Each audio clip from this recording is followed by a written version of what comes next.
In the criminal justice system, the people are represented by two separate yet equally important groups: the police who investigate crime and the district attorneys who prosecute the offenders. These are their stories. Welcome to Rap in Order, the interrogation of a hip-hop album, where we take some of the culture's most beloved hip-hop albums, put them on the stand, see if they stood the test of time. Now let's see who we got on the stand today. Order in the court. Welcome to another episode of Rap in Order. I'm First Class Regg. And I am Taurian B. Happy New Year. Happy New Year. Well, you know, Larry David said we can't say it after the 7th, but okay, that's what he said. But okay. I don't know what to say. I mean, I hope y'all had a happy New Year. Yeah, how about that? It's our first episode back since the holiday. Yeah, and so much has happened. Where would you like to start? I'm a dad, guys, officially. There we go. I was hoping you started with that. Yeah. Let's go. My baby boy is here, man. Maverick Bean Blakeney is his name. Yes, his middle name is Bean, like Coffee Bean. And most importantly, like Kobe. Yes, like Kobe Bryant. Yes. Legally. Yeah, man. He is a little bundle of joy. He is a little bundle of joy. He is running my life. My house is pretty much his now. Yeah, and he's changing every day. Yeah. Every single day, like I look at him and I'm like, oh man, like he looks like Sarah. Oh man, he looks like me. Yeah. So like, yeah, dad life is interesting. Yes, I am not getting that much sleep. Sarah more so than me because she's breastfeeding. So sometimes, like there's nothing I can do. Like I can't, sometimes I just like wake up and I just be looking at her. She's like, go back to But I know you're probably catching up on a lot of movies, a lot of. So, all right, damn, I forgot the name of this. So we just watched this show with Coleman Domingo. Shit, it's on Netflix. Yeah, it's on my list. We finished the whole thing. The name of it. Yeah, like we finished the whole thing already, but it's really good. Let me see. Now I'm determined to get the name for it because like it is really good. The Madness. Yeah, that was on my list. Is not what you expect. Okay. Like it's a lot of like turns and like swerves and shit like that. And I saw the trailer and I was like, okay. Yeah. All right. So that was good. I finished Yellowstone. Okay. That Kevin Costner not being on this season kind of like fucked a lot of things up, but still like I'm like, all right, cool. We're going like that show has like a bunch of spinoffs. How many seasons is that? I believe 5. Yeah, 5 seasons it capped off. With Kevin Costner leaving, now they have to like switch it up. So now they're veering off into like it's like the same world but like another town, and like so some of those characters are still appear and everything like that. Billy Bob Thornton has a TV show called Landman that is really good. And then also me and Sarah watch the show 911 with Angela Bassett. Oh yeah, I think it's on ABC now. Yeah, those people are always in turmoil, bro. Yeah, like no matter what, like they'll save somebody's life. Like there's one episode where the episode opens, it's a football game, and a male cheerleader is flipping down the field. The guy gets tackled, the kid gets hit. So they're like, oh man, he's okay, he's laying down. Then somebody yells out, yo, this kid is ass backwards. His torso got twisted around. Oh, fuck. So his ass was where like everything was just twisted. And then like apparently that has that's not like made up. That has happened. And what would make you yell that out is that's an asshole thing to do. Like this kid is ass backwards. That's fucked up. That's funny as hell. To yell that out in the moment. Yeah, bro. Crazy. So all right. Okay. I've heard good things about that. Yeah. And then Tulsa King with Sylvester Stallone. Yeah. Very good. Finished that. And Mary Kingstown. Sylvester Stallone never has a miss. He has misses, but it's just that like nostalgically for us, we'll watch anything that he in. He got some misses. Fact. I mean, like what though? What is he Cobra suck, bro. I fuck with Cobra. Okay, let me say that. Cobra's a bad, good movie. So I don't fuck with I don't fuck with, you know what? Because I remember when he did Cobra, he was supposed to be doing Beverly Hills Cop. Yep. And he picked Cobra over that. But I can't see him. He was trying to do essentially what he did in Cobra and Beverly Hills Cop. It wouldn't have had as much humor. Yeah, it's not the vision, and then he did that at the time. And what's the muscle face dude that's in Cobra? That's the villain. It's well. What's funny is that he's also in 911 now as an old man. It's crazy. It bugged me that's out. crazy. Now, That dude with the craters always in used his to face. scare me. Yeah, His face just this muscle face, dude. Yeah. That's what I used to always call him. This muscle face. yeah. The movie. Yeah. Now I gotta find like they there got he is. Brian Thompson. Yeah. Now old nigga. Okay. Yeah. Night Slasher. Okay. But yeah, Cobra wasn't bad. The Specialist was my shit. Cliffhanger. He got a lot of numbers on the board. I just want, well, when I think about it, between him and Arnold, he owned the 90s, and then Arnold took I mean, he like Sylvester owned the 80s, and Arnold had better movies in the 90s. Yeah, for sure. Like Arnold caught that nigga. Yeah. Like walked him down. But for the most part, man, like, yeah, like I just been like catching up on that stuff. I need to go to the movies. I don't know how we're gonna figure that one out, but we want to go to the movies because we want to see New Den of Thieves. Oh, I want to see that too. The first one took me by surprise with how good it was. Yeah. I really did enjoy the first one. I was in the city running around before my trip to Detroit, and I was like, how about I just hop in the movie, see what's going on? I went to the movies and I saw Sonic 3. They had a showing. I haven't seen any of the Sonic movies. Yeah, you gotta. I think it's a really good trilogy so far. They 3 for 3 for sure. Okay, I need to check it out. Like I haven't heard a bad thing about it. I just never got to seeing it. I think if you grew up playing the Sonic video games, you'll be satisfied. Okay, like good. Especially because there was two types of kids that played Sonic. One, there was the kid that played it and followed the storyline, or there was the kid that played it and just got hype off of like the Need for Speed and Sonic and trying to collect rings and just playing the game to kind of just be absent-minded. So it kind of serves in both purpose, you know? So if you played with the idea of actually following the theme of the storyline, then you'll understand certain nuances in the movie. Okay. Yeah, that it pays tribute to. But it was good. I enjoyed it. And it's just funny that Jim Carrey retired, but these are the only movies that he decides to do. That's dope. Yeah. He's just like, yeah, no. I guess it's really fun for him, I guess. I don't know. Super random, but yeah. Fuck it. Mm-hmm. Fuck it. Why not? So they got him. Man. But yeah, in other news, I mean, a lot of stuff has happened in music over time. Kendrick and Drake still have their thing going. So now Joey Badass has joined the fray. Yeah. And a lot of people are unsure if he is dissing the West Coast or dissing Kendrick and TDE. I think that, in my personal opinion, I just think Joey's just putting his flag down, saying like basically just like saying, yo, like I'm nice. Mm-hmm. But I just think that that's Joey's fault, not the fans' fault, for not noticing, not giving him that. Because even Joey has put out like great projects, like 1999 is something that was great. And he was on the come up. Like obviously he put that out when he was in high school. Yeah. But I think that because like his career took off acting, what was it, Mr. Robot, and then him being on Power. Yeah. But even before that, I think what really put eyes on him was that Netflix short. Right. Okay. Yeah. Right. I think Distant Strangers or something like that. Right. So I think that like acting kind of like took over a lot of his time. So I just think like in rap, like I don't think he went overlooked. I just think that he hasn't acted because the most casual fan can't tell you what a single of his is. Mm. So I don't think that's on anybody's fault. But it is interesting. I would be interested to see if Kendrick's definitely going to say something back to him. But you think so? I don't think so. Oh yeah, nah. I don't think so. Too much West Coast saying he does doing a play on that whole verse. Too much West Coast dick licking, like. Mm-hmm.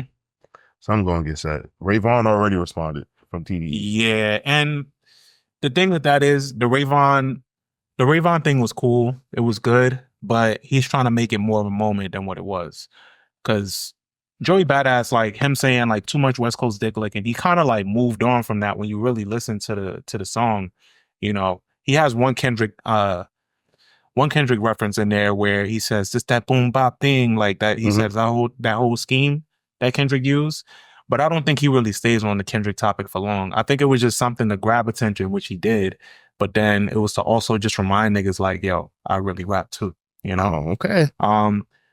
But you can't go after calculated niggas without a plan.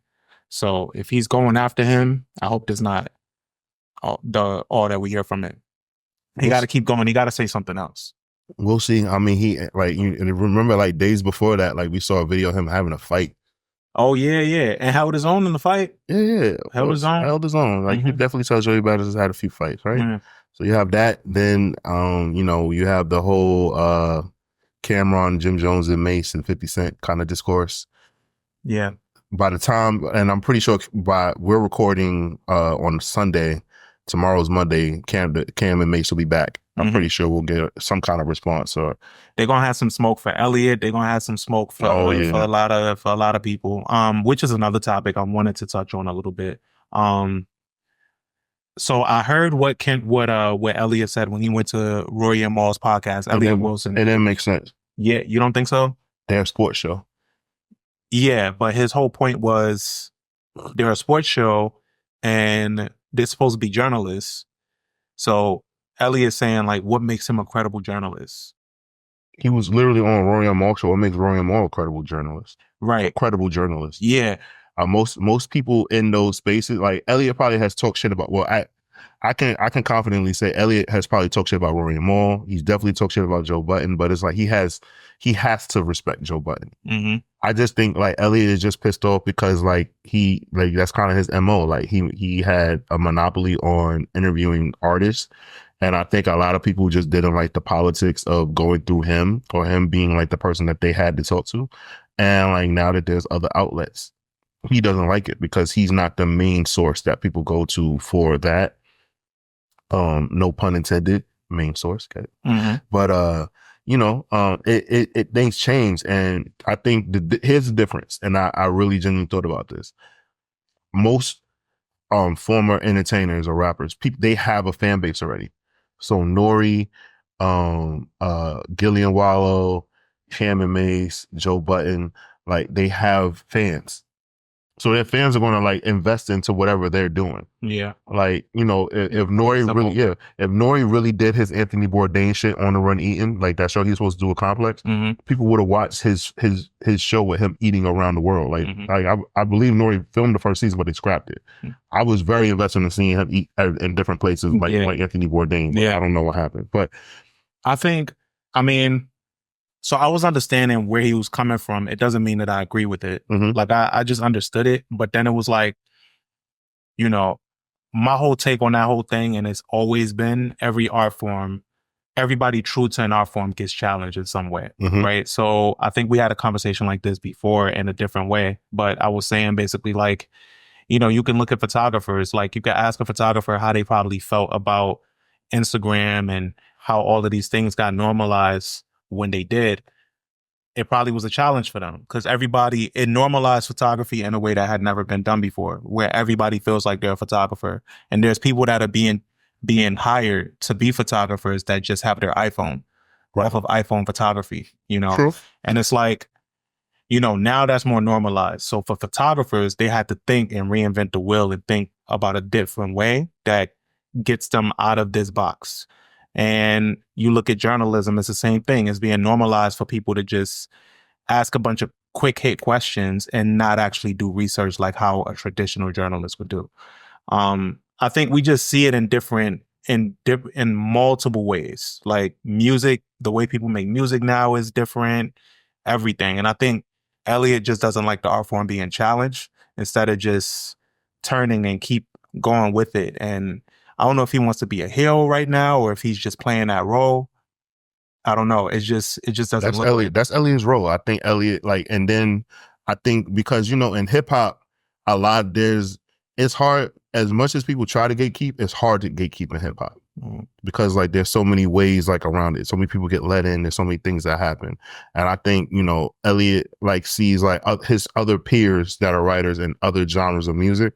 And like they're kind of like allowed to like stick with it. Like, you won't, even though like hip hop is the most popular genre, if you look at other genres, like you don't see other people just stepping in to becoming like rock and roll journalists or like other like I guess it's similar to like how a lot of like the Stephen A. Smiths feel about like NBA players becoming journalists now. When Stephen A. Smith and Draymond Green kind of went through that for a little while. But I mean, Stephen A. had to just accept it. Like, you know, players want to talk to other players. Like, they just want to kind of control their narratives and stuff like that. And some of them were doing the work and like doing what they need to do. And then some of them were just like, yo, give me a microphone. That's it. There's everybody that feels a certain, and that's just the gravitational pull of like where we're heading, where everything is being simplified. Every art form, every way that people reach, you know, the internet just did that in general. You know, it made everything that all these people went to school for years and years to come. Now it's just like, but I can hop on YouTube University and just learn exactly what you learned. And people feel away. But I think Elliot just needs to get out of his feelings a little bit and just learn how to reinvent. I agree. Yeah. I'm not mad at that. Otherwise, like, let's see. Beyonce performed at the halftime show for the NFL. Right? During Christmas, and it was on Netflix. A lot of people had a lot of speculation because she released a Cowboy Carter album, and like she did nothing, no videos, no visuals. She didn't even, I think like she did a GQ spread, but like it was kind of like phoned in, literally. Email, yeah. Right? So I watched it, and it seemed like a Beyonce performance. And like I had to ask myself, is the queen becoming like what you know to like expect? Like it's not like as exciting because it's like, you know, like she's gonna do something innovative and something cool, but it's kind of becoming like routine. Like it's not something where I'm like blown away by Beyonce anymore. So do you have Beyonce fatigue? Not fatigue. It's just that there are artists where you know like what to expect. So you like, all right, cool. Like I know like she's gonna come out, you know, she's gonna perform like the basis of the song, and then like she's gonna like add in a little something. She's gonna dance, and you know, it's just gonna be like this big thing. But it's like, and I've also been to a lot of Beyonce concerts. I think that's also a bias for me, but I'm not as like blown away by Beyonce as I have been in the past. I don't know if it's fatigue or it's just like this is becoming like the norm. Like, okay, she's like, I know it's gonna be great, but like I'm not like, I don't feel like it's like something new every single time I see it, and it's like I don't know why, but I do think like after seeing that Jelly Roll interview on Flagrant 2, like I'm just like, damn, like I wonder like has Beyonce become such like a big brand where like now like nothing is a surprise, even though it's supposed to be a surprise, it's not a surprise. Got you. I think what would fix that though is if she becomes human again. She had a shot to become human. If Beyonce just it would have to be somebody so highly coveted. Imagine she sits down with Elliott Wilson. He would not shut up about that for the next 10 years. I think Angie Martinez would be a better person. That would be so great. Yeah. And not even just on some like woman to woman, but I think Angie has a way of talking to people and making them feel so comfortable. If she just goes on a podcast, just talk. Yeah, I agree. I think Beyonce going on a I mean, obviously, like for her of her status now, I guess like it will either be like Gayle King or Oprah or damn, what's the lady's name that works at NBC and she just survived cancer? I can't think of her name right now. I'm sorry. I'm so sorry. You're a legend. Is it like Katie Couric? No, not she's a black woman. Oh, she's the same one. I know what you're talking about. Robbins. Shit, I have her face. She has short hair. Yeah. Damn. I'm sorry. I let y'all down. Yeah, let y'all down. But yeah, like Beyonce's best chance to become human again was after the Lemonade album. Yeah. And she kind of like just dove. I mean, I respect it. She dove back into her family. She don't owe a shit. But now, like, you know, like people just people don't trust Beyonce, man. You know what's funny? Like the vast way that the world moves. Lemonade was 2016. Lemonade could not come out today and the masses forgive Jay-Z. Oh no. Oh no. Yeah. That just couldn't happen. And they still try to get it off, not forgiving. Yeah. That just could not happen.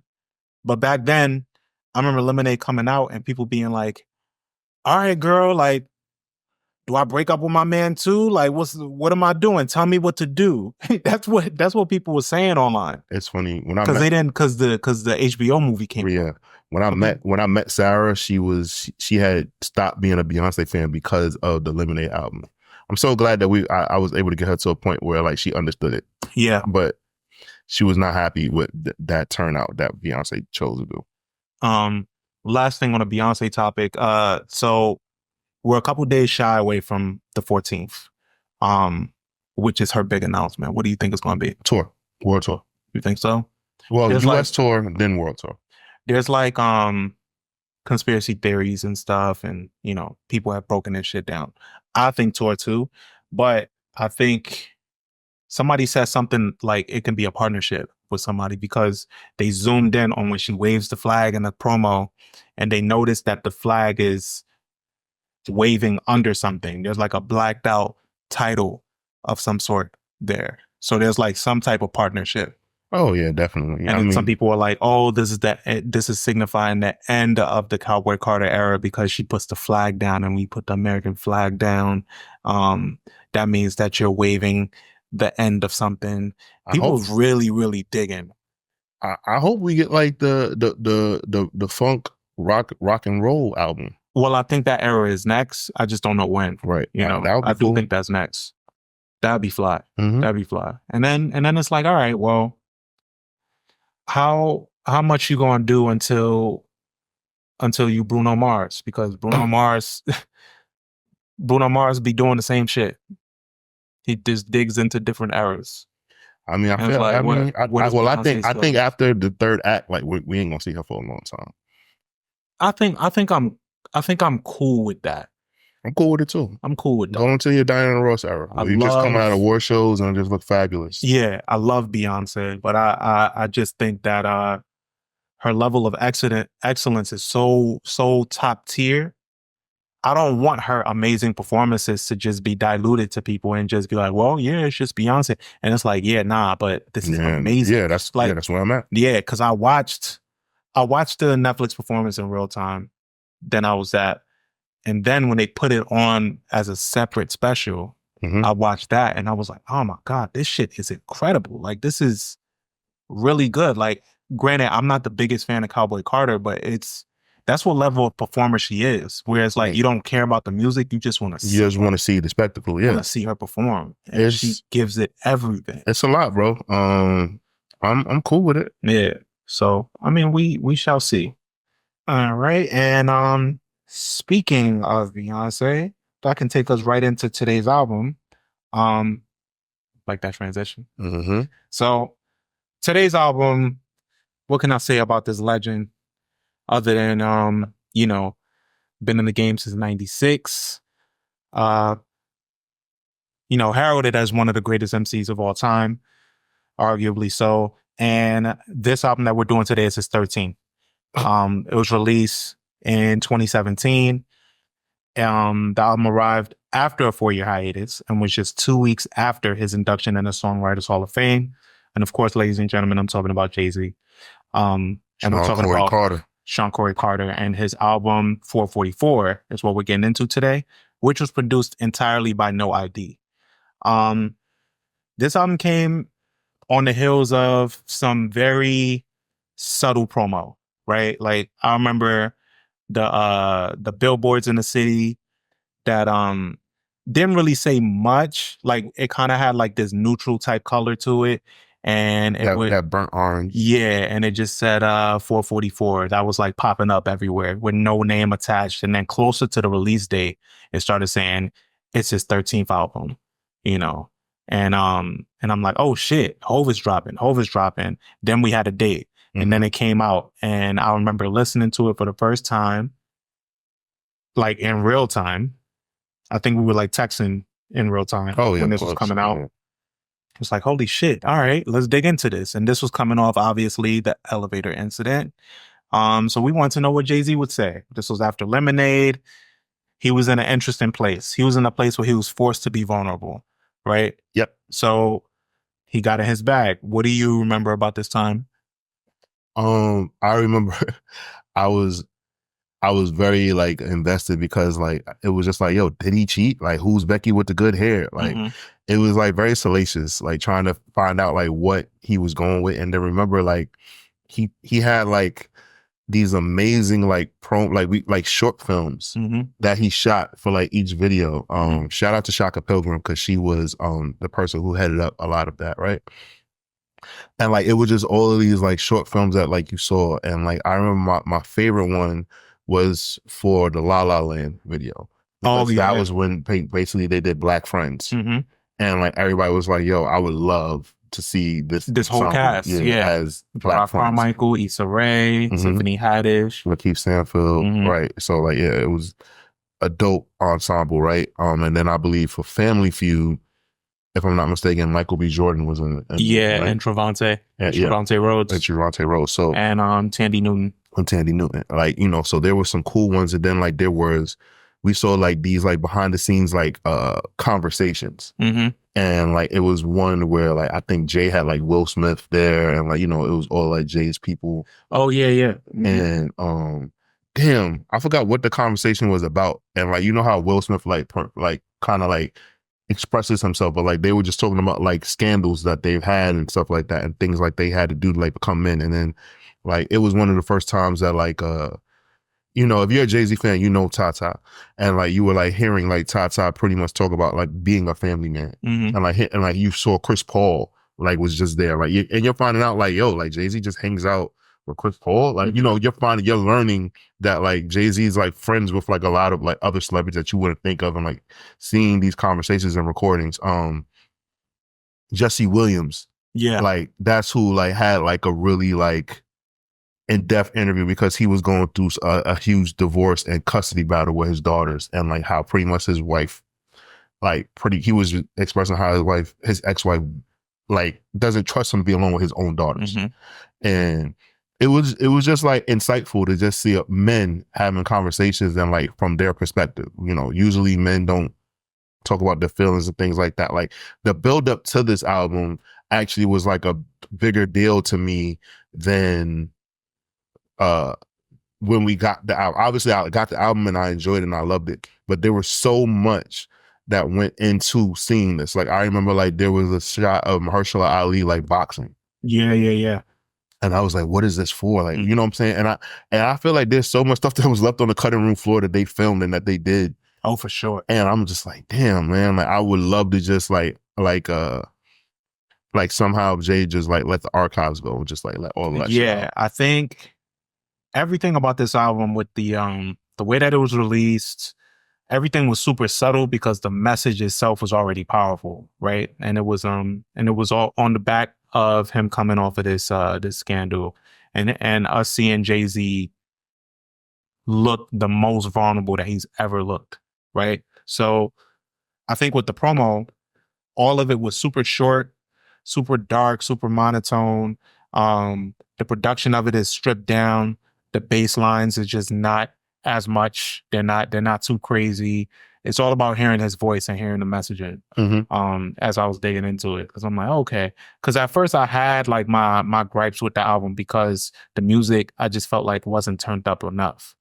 I was like, like they could turn this up more, like, and I'll get into why when we dig into the album. But yeah, I agree. Like I remember the promo, and I'm pretty sure they definitely left some stuff on the cutting room floor. Right. They didn't explore nearly as much as they could have. I feel like they got a lot of what they wanted, and he was like, "Yeah, we don't need to put this out." Yeah, less is more. Yeah, like, right. Yeah. So, like, do you think that this album fits in his discography?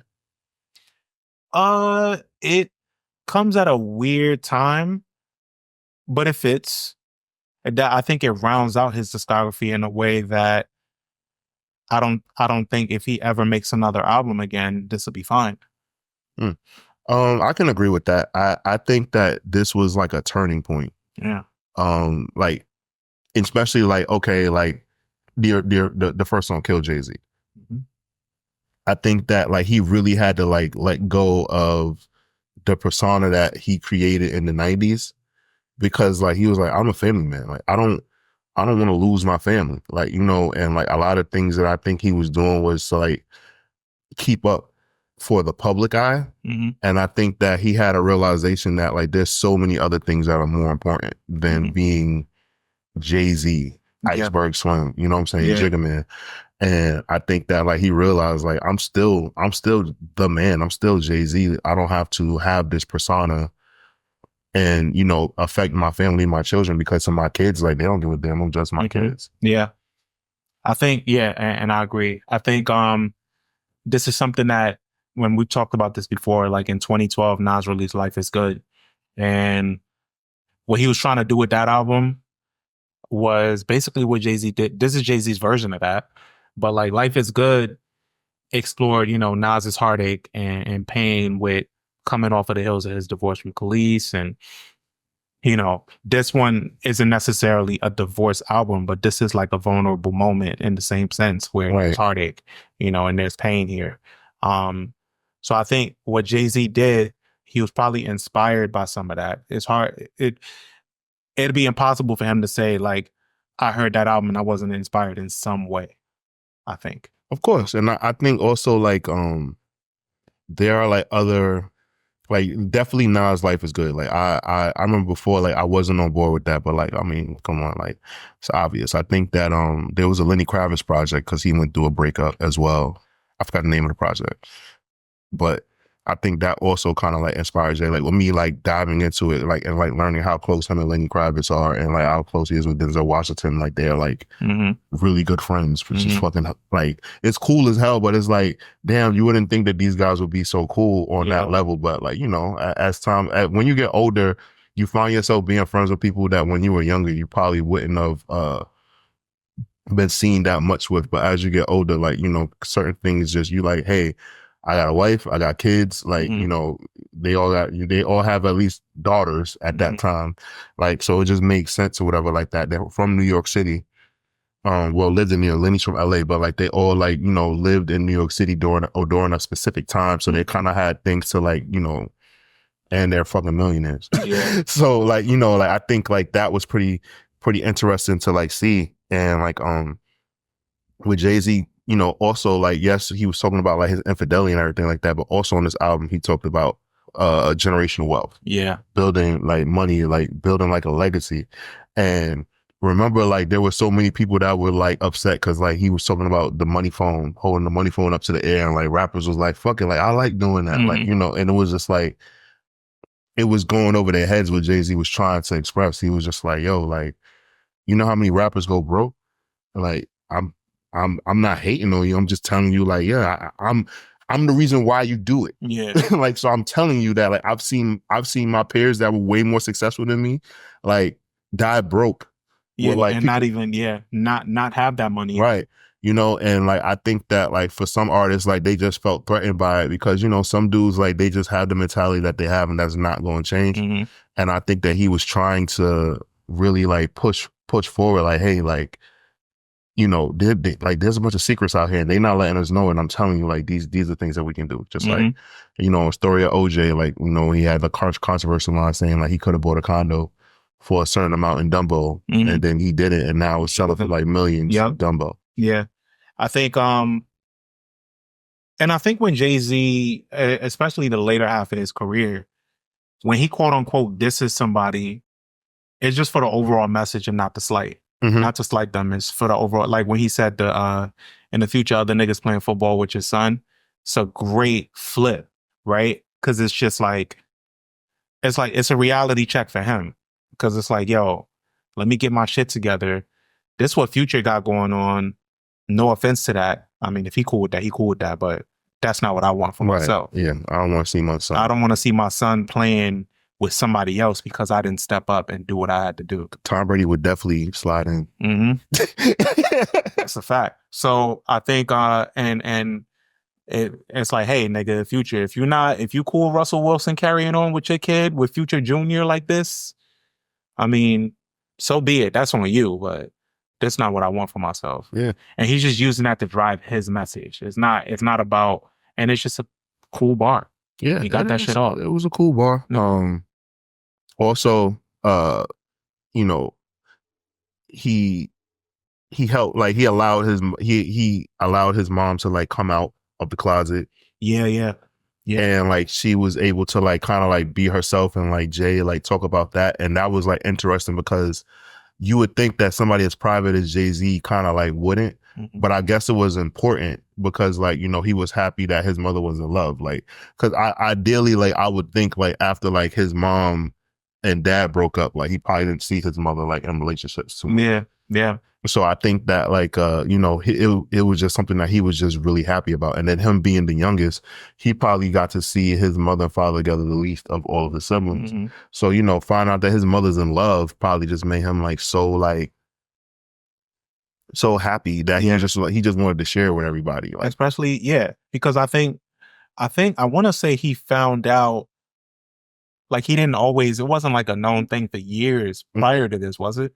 I don't know. It wasn't. Okay. So like, that's what I'm saying. Like finding out like that your mom is just in love. You know what I'm saying? I'm like, oh shit. Like you don't think about anything else. You just like, yo, my parent is happy, like as a person, whatever, like that. Cause that's, you know, sometimes like you just want your parent to be happy. So yeah, you know, I think that was pretty cool. Like that kind of resonated with me. Like, it's a lot of growth, man. Smile for that reason is one of my favorite. It's a top 2 song on this album for me. For the vulnerability of that and that clean ass Stevie Wonder sample. That sample is just so clean. Oh man, yeah, I enjoyed that. One of my favorite Stevie songs too. Right, and then let's see, one other thing that I wanted to talk about. Right, is Jay-Z the king of soul samples? Like of rapping over them? Yeah, rapping over them. Yeah. You know, it's a good argument because he kind of set the palette for Blueprint, right? Like he's the one that kind of Kanye helped him highlight it in a way. Yeah, maybe he is.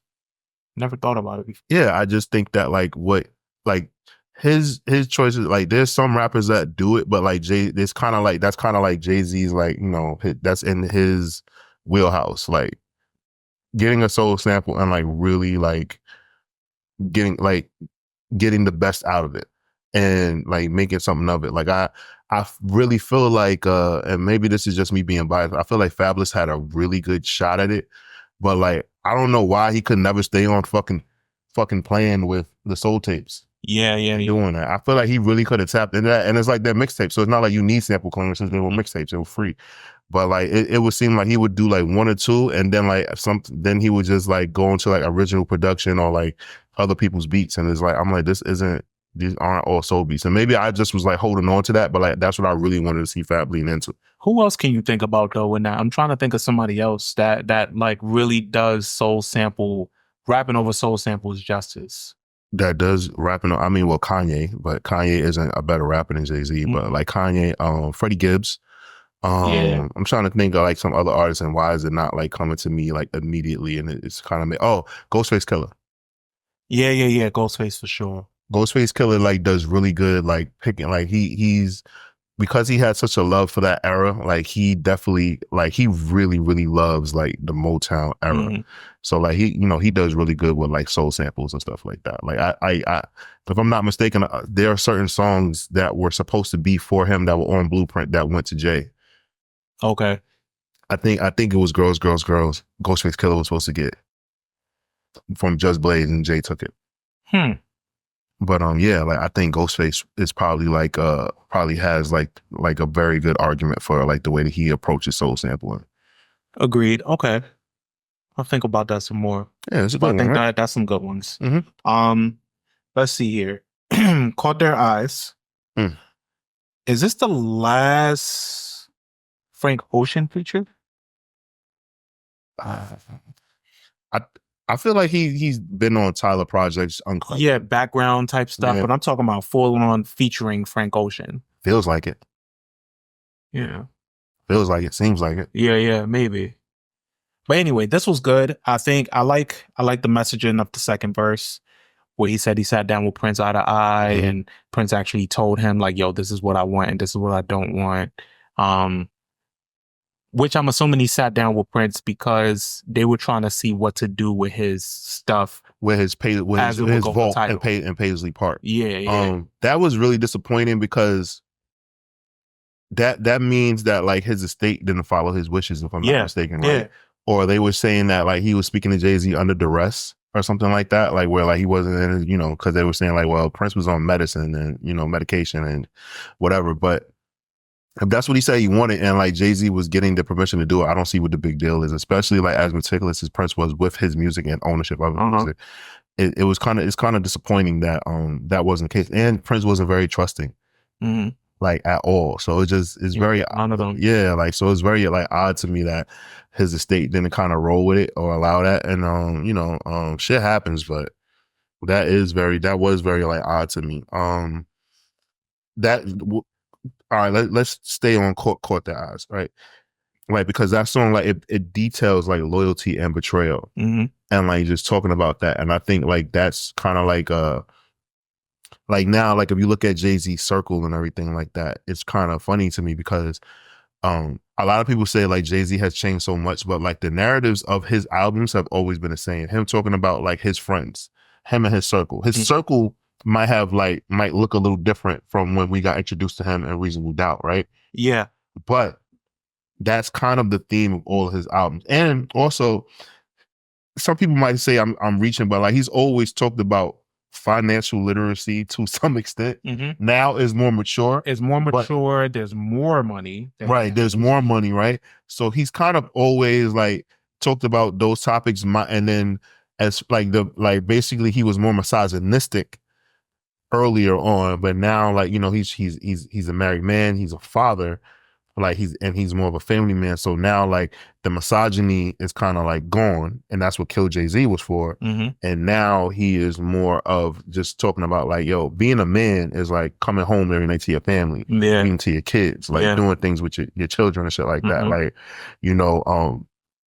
like on damn, what song is it? Fuck.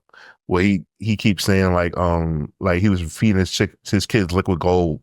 Like that's Family Feud. Yeah, on Family Feud, and basically saying like, yo, this shit really worked. Like what I'm saying? Like I think that like it's a realization for him, because it was like this wasn't something that was available to him before, like therapy. Doing those things. And like I'm pretty sure like if Jay-Z is the man that I think he is, I bet you like The Sopranos made him cool with therapy. Seeing Tony Soprano go to probably talk about it. Probably, yeah, I could see that. I think, yeah, I could see that. Because I don't think it's something that he would explore on his own. He would have probably had to have been inspired by something, in typical rapper form and make it fly. Right. Yeah. So I guess, all right, so we already like getting into the album, right? So I wanted to talk about Story of OJ. Because with Story of OJ, like the video was dope, right? Because it was cartoon and like it introduced Jay-Z's caricature J-Bo. Yeah. And like it caused so much like despair, because like like you have OJ Simpson, like, and like this was on the heels of the FX series, right? Yeah. People versus OJ. Yeah, right. And so like basically is Jay-Z like, saying like, I'm not black, I'm OJ. Okay. Like, you know what I'm saying? Like that became like a line for people just to say. Yeah. Then, obviously him ruffling the feathers of the Jewish community. And like Jay-Z put that fire out real quick. Like really quick. Like, and it's just funny, like I always say this, like everybody always says things and then Kanye says it and Kanye just makes it worse. Yeah, because I feel like he says I think it's so funny, because I feel like, yo, a lot of things Kanye say, other people agree, and I feel like Kanye be in those conversations, and then he just be like, all right, I'm gonna go say something. They be like, nah, you don't gotta say something. Yeah. And then he goes and says it, and be like, Jay, back, tell him what we talked about. And Jay be like, Nah, I'm not in that. Yeah, so like I just always thought that Story of OJ was kind of like very significant, because like the timing of it was just like fucking brilliant, and like it just made sense, like it just worked. Yeah, transforming your successes into something bigger, and not losing a chance to see beyond your wallet in a moment, and like this is the Dumbo line, especially, that you talked about. So yeah, just knowing that no matter how big you get, the world is never gonna let you forget about the color of your skin when they have the moment So it's like, yeah. So lean into it. You know, lean into your blackness. So like even the OJ thing, when he said that back in the day, it was a thing. Right. You know? So imagine if he said that at current time, like Yeah. how that would have went off. Right. That it was like a big deal. So, you know, now I guess like, we could just talk about like the title track. 4:44. Like Jay-Z gives the whole story. I do not believe that he woke up at 4:44 a.m. and went and wrote to the song that No ID gave him. Why not? I don't believe it, bro. I believe it. I don't fucking believe it. He said it a lot of times. Yeah, of course he did. No idea said it. He said it. I think this album was very much stream of consciousness in the flow pattern and the way that it was created. I think he legit woke up, not purposely, obviously, woke up in the middle of the night. It's like, all right, well, I have this. Angel numbers. Yeah. Come on, man. It's time. Yeah. You know? Okay. I think he did it. Okay. I'm, you know, I have no reason to not believe that he woke up in the middle of the night All right, and Sean decided Torrey. to do this. And it's Jay-Z. You know, he has an amazing studio in his crib. Oh, yeah. So he walked in the studio and he was like, yeah, I need to do this. You know, even in the structure of the song is written like a poem. You know, the I apologize after every couple bars and, you know, the way that is like broken down. The instrumental, like when he said he called No ID, and he told him what he was doing and he told him what he was inspired by. You know, I think Hear My Dear was one of them, one of his inspirations, the Marvin Gaye album. So like him getting into this pocket, I can believe it. You know? So the sample, the Hannah Williams sample, I love that song. Like I've become a fan of that artist. And like I just like it just really like that song like speaks to you because even though it's a sample, I'm like, yo, it feels like he got that woman to come in the studio and record with him. And it just sounds really, really good. And I'm just like, yo, like this is like something that like has never been like, I'm not gonna say never, but like this is like of its significance. Like imagine if like other rappers who like, you know, got in trouble for infidelity or cheating on their wives, like came out and like gave like these apologies. Like obviously like they rather than not cheat, but like think about that. Like this is J fucking Z, Mr. Ladies Man, Mr. Big Pimpin', admitting that he had to beg his wife. Like granted, like it's Beyonce, like everybody should beg Beyonce to come back, but still like this is Jay-Z, like the coldest man walking. You know what I'm saying? Like, and nigga said, I told you, don't embarrass me. That's how we went steady. Yeah. Like, you know, like, oh man, he got ate up for that shit. Yeah. That was, you know what I'm saying? Cause like women, that was your 21st birthday. Yeah. Like, you know, like that was people just like, yo, what the fuck? Like, and think about that. Like she is a platinum selling, Grammy winning artist at 21 from Destiny's Child. And like, he's like, yo, don't embarrass me. And it's just like, you old fuck. Like, you know what I'm saying? Like, like who are you? But could you understand why he would say that? Of course, because like basically like at that time he was unfortunately like he was giving her the opportunity. He was giving her status and in a way or whatever like that, because, you know, she was stepping away kind of like from her father into his arms. And I know this sounds really weird. It sounds like grooming. And this is not what we're talking about, guys. But, you know, like it, like that's just. I understand why he said it, because she's 21. She's a platinum selling artist. She's one of the hottest artists out there. It can be an insecurity on his part that he would say that, yes. But at the same time, there's an expectation there that she about to be outside. She's 21 and she's super fucking popular. Right. So don't be up in niggas' faces. Yeah, don't be too extra. There's gonna be that opportunity that media is gonna try to pull you towards somebody. And with us going steady, that could be embarrassing. Now imagine she has a moment like how Megan Good had with Michael Ealy in front of Jonathan Majors. Right. Okay. I get what you're saying there. Like, cause all right, let's dive deeper. She appeared in the Nas You Owe Me video right? So like that means they were friendly. She was featured on 50 Cent's album, and she was featured on Cameron's album. Yeah. So I'm not, obviously, like, this is just hypothetically, but let's say they were all out and like Beyonce jumps into one of their arms. Yeah. That, like, I get what you're saying. I think, and that's what it is. Rappers, when you're popular enough, at least, I mean, back then, at least, and I guess now, the flame is being reignited in a way. But back then and now, when you're popular enough, rappers are always looking for ammo. So you kind of always have to be on guard. So when you have some type of vulnerability, people are poking at that, So she was the ultimate person to poke at because it was Beyonce and she was really, really popular. He was Jay-Z and he was really, really popular. So it kind of just all would have landed in that way. Right. Okay. But I think getting back to the crust of this album, 444, the song, you say it's the most vulnerable moment of his career? Yeah, absolutely. 100%. Before that, it was Song Cry.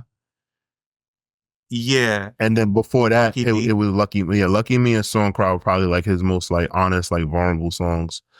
And then like we got this song and like I listened to that song a ridiculous amount of times, man, because it was just like, it was something like that. Just, it didn't resonate with me because I'm not cheating, but I listened to it and I just really enjoyed it and thought that the message that Jay-Z was delivering was something incredible. Yeah, and him saying like, yo, like failed pregnancies and because your body wasn't present. I mean, I wasn't present. Yeah, it's crazy, man. The amount of shit that he gave up on here. I just feel like with how the internet is so heightened now, never got away with this album. People would have been calling this a tell-all album now. Yeah. That's what they would call this now. Yeah, like he put it out at the perfect time, like right before all of that started happening. Yeah. Like this kind of probably sparked with all of that, like came with that, right? So then let's talk about Family Feud, where Beyonce is on the backing vocals. Yeah. And that was kind of like that was kind of like everyone saying like, we're good, guys. Yeah. Reconciliation. Yeah. Like, we're good. Like, and like, I enjoy how the shit just, how the song like opened. And I was just like, damn, like, this is great. Like Jay-Z opening it, talking to Emery. Like, you could tell Emery gets Jay-Z hype when he walks into a room. You could tell like Emery's like spirit and like his energy and like, his fit. Like you could tell that every time Emery walks into a room, Jay is like, nah, you don't got on the, like you could tell like anytime you see Emery, like he's like peeping something or whatever like that. Like, man, my man is fly. Like, yeah, man. Because if you've been a Jay-Z fan, you can remember from Kingdom Come when Emery was still locked up. Yeah. And he's talking and giving him all these promises of what's going to happen when he gets out of jail. And so to see him now, with him running things at Puma and him having like that steady income and just being on some fly shit now, he came a long way, man. And him being one of those solid dudes that he had in his corner throughout the whole thing. Agreed. Yeah. Like, but Family Feud is an important moment on this album too. It's a moment that people, if there was any speculation about what's going on with them and whether or not they're still together, if they're working it out, case closed. Right. There's a blemish on this song though. What is it? I'll be damned if I dream Belvedere while Puff got so out. Oh yeah. That's a blemish. It is. That's a blemish, and then also like it also makes it seem crazy with Jay-Z's lawyer saying like him and Puff weren't. I wouldn't say that they were best friends, but them niggas was friends. I don't care what you. I think it was all optics. It's all. I think that like as people have to, they was friends. They was friends. I'm not saying they were best friends. I'm not saying that like, but no, like they were friends and like they were peers that like respected each other. Like I refuse to believe that,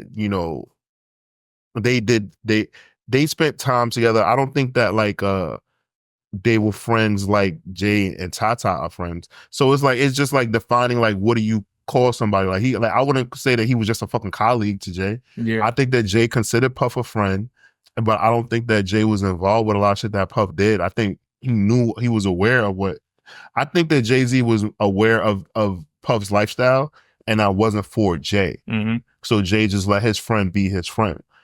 I'm not saying that like he knew that he was beating the shit out of Cassie or like drugging people or doing all this shit with the baby, but he knew that nigga Puff was a freak. Like you gotta think about it. He's like, time to go. Think about it. Like even if him and Jay-Z weren't best friends, they've known each other over 30 years. Yeah.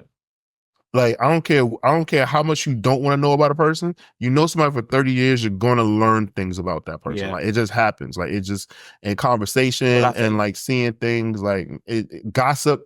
Like people gossip, people pillow talk. Like like I think at the same time, Jay-Z is just familiar with the optics of how things look, where it's like we're two black billionaires in the same genre, right? So it's like this looks better for us to be side by side with each other. Mm-hmm. The photo ops look even better because we're black, successful billionaires. Right. So it's like, yeah, this goes along with his motive that he's trying to push on this album where it's support black businesses. Right. And I'm not about to be drinking Belvedere when homie has when he's black and he has his own vodka. I can just drink that and support a black man. It's just all about upholding the I just know he wishes that he had that ball back. Yeah, for sure. I know he wishes that. Luckily, it's just the ad lib. I mean, it's just him talking. It's not really bars. Yeah. So, Bam is my favorite song on the album. Okay. All right. So Bam is a missed opportunity, I think. Okay, let's hear it because I love Bam. Bam is great. I think Bam had the potential. I think this album, when I revisited it, I think it plays out better on vinyl. I feel like it's made to be played on vinyl. And there is no official vinyl. Which is crazy because I think when you listen to it, I wish I had that. None of the songs on here really knock. None of the songs have knock to them. It's all about listening and consuming what Jay-Z is talking about. Mm-hmm. And I think that plays so well on vinyl. And it's kind of why I go back and forth with even having those gritty rap records on vinyl, because it's not really made to like really, it won't give you that thump like that, like it'll play out smoothly. So smooth records always work a lot better for vinyl in my opinion. But I think this album, listening to it on like digital, is just like, this don't really knock the way I want it to. And Bam is one of those. It don't have a knock to it that I think it deserves. So like when I first heard it, I thought it would be as big as PSA. It had the potential to be. Mm-hmm. I feel like fuck all that Sean Carter shit. Yeah. Oh. Yeah. It felt like a big moment. And I never got to see him perform this song live. Yeah. So I didn't see how it would go. Yeah, you're right. Yeah. Because It just, and I know, of course, he did it on the 444 tour. Yeah, I didn't go to 444. Yeah. So I went to the On the Run 2 tour. Mm-hmm. And what the fuck else did he do? He had a performance somewhere else, and I saw him perform, but he did not perform Bam, and it made me sad. Yeah, I think like PSA is such a crutch in his catalog, like to the point where like Just Blaze opens all his sets with it, and whenever Jay-Z does a show, he does PSA or he comes out to PSA. Mm-hmm. Like I think Bam, I was like, yo, when Bam came out, I was like, yo, Bam could replace PSA and be that song that he opens with, and then he can kind of do PSA in the middle of the show. Mm-hmm. But I like the song. The song is great. Love it. Yeah, it's a great song. So let's see. Moonlight was pretty funny because like if I'm not mistaken, like he was inspired, but remember that year at the Oscars, Moonlight won the award, but like they said La La Land won it. And like that was like such like a weird situation because it's like, how do you mess that up? Yeah. I wanted to see that. Did the envelope actually say, how did they? I forgot, bro. Like it don't, like a lot of shit was going on that year. Cause remember Steve Harvey also like messed up. Was that the same year? It was around this. It was like within like 18 months of each other. Crazy. Yeah, like it's weird. Like it was so much stuff going on, man. I don't know what was happening in the Illuminati, but like people was just fucking up. The readers just assumed that it was gonna go to La La Land and didn't even read the card. I don't know, bro. Nuts. But yeah, that was something else like that like messed me up. And earlier I said the song was La La Land. No, he references La La Land. The song's name is Moonlight. I just want to correct myself for that. But yeah, I enjoyed Moonlight, right? And then we have Marcy Me, which is like a beautiful ode to where he's from. Yeah, this is the best song on the album to me. It's a great song, and I think amazing flow. He sounds so good on this. I would have loved to like been the person that worked this album, because I don't think that they worked this album well at all. Mm-mm. Like they didn't, and But I think it was intentional. you They think it did was it that intentional? way, yeah, because it's such a vulnerable album. You don't want to pop up talking about this album everywhere. True, but I'm not even talking about like Jay-Z doing interviews. I'm just saying like it wasn't worked on radio well enough, in my opinion. Like this album was like an album that could have got played on like alternative radio stations, like where it's not even like where rap isn't like even regularly played. Like there's certain songs on here that I think some people just aren't aware of, and like I'm like, yeah, like this should be played. Like I remember I played this album around my uncle, and he was like, and I was like, that's from the 444 album. He was like, you know what? I saw promotion for the album, but I couldn't tell you one song off of it. Like, and I like Jay-Z does a thing now where like, you know, pretty much like he gets like a brand or a company to like buy into the album. He's already platinum before the first day and shit like that. I think he did that with this. He did. And like, I think that's like a lost art. Like, I think that Jay should actually try to work this album. I really think this album should have got work. There's really like beautiful songs on this album. Obviously, this was originally on Tidal first before it was on other DSPs and all of that stuff. I just feel like he kind of does a disservice to his work. Yeah, I think he did that with Sprint for this album. Sprint. Yeah, probably so. Yeah. Sprint don't even fucking exist no more. Yeah, I know, which is crazy. Rest in peace, Sprint. Yeah, man. Like it's just yeah, man. But yeah, so I think. Oh, and then this album rounds out with Legacy. You can hear Blue Daddy, What's a Will? That's how she starts it off. Yeah. And then he, you know, the laid back tone of him rapping was some of the best that I've heard from him. You know, he just kind of it's like he's rapping from a rocking chair. Like he's just sitting there just talking about legacy and how important it is to uphold it, you know. One of his shining moments by far, one of his best moments. It is like it's just something where I'm like, yo, like he really like worked on a project. I think I would like to think, like, I know that his mother and like, you know, his older relatives have probably been proud of him, but I think like 444 probably made them the most proud. I think so too. And it's hard to his mom probably cried listening to this album. Of course, had to. Like she's such a big part of it too. You know, listening to Jay-Z from 96 to 2017, you know, that's a long time to be with one artist and to be invested in one artist's growth. And Hove has a way of finding a way to tell you the same type of story, but this one was so good because he didn't have to like revisit any type of stories. This was all forward thinking. This is all forward thinking, and I think that's what's so special about this album.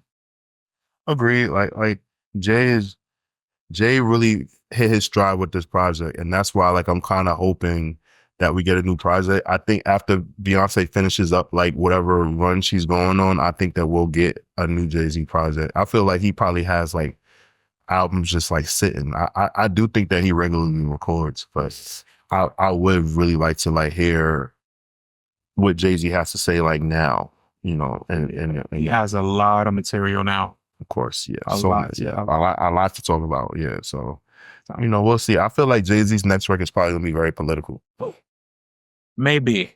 And it's gonna be personal too, coming off of this whole the case thing and the, you know, oh man, when they get that settled the way they properly want to, this shit probably held some things back because he probably was gonna drop some at some point. You're probably right about that. Yeah, so we'll see, man. But let's get to these ratings. I think Maverick got a rating too.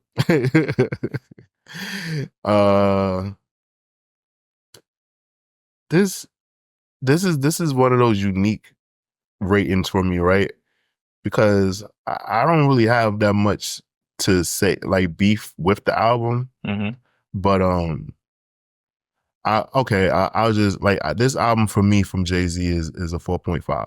Okay, I'm gonna tell you why also, because it's impressive that at this age he's doing something. It's kind of like LeBron. Like, yo, LeBron is still averaging 28 at this age. So like Jay-Z doing this like at such a high level, right? Like putting this project out like at at this clip, at his age, like that's unheard of. Most rappers, like, you know, they fall off, like they're not relevant. Like it doesn't matter. Like it doesn't spark this much conversation or attention. And like Jay-Z was still able to do that. So I give him a lot of points for that.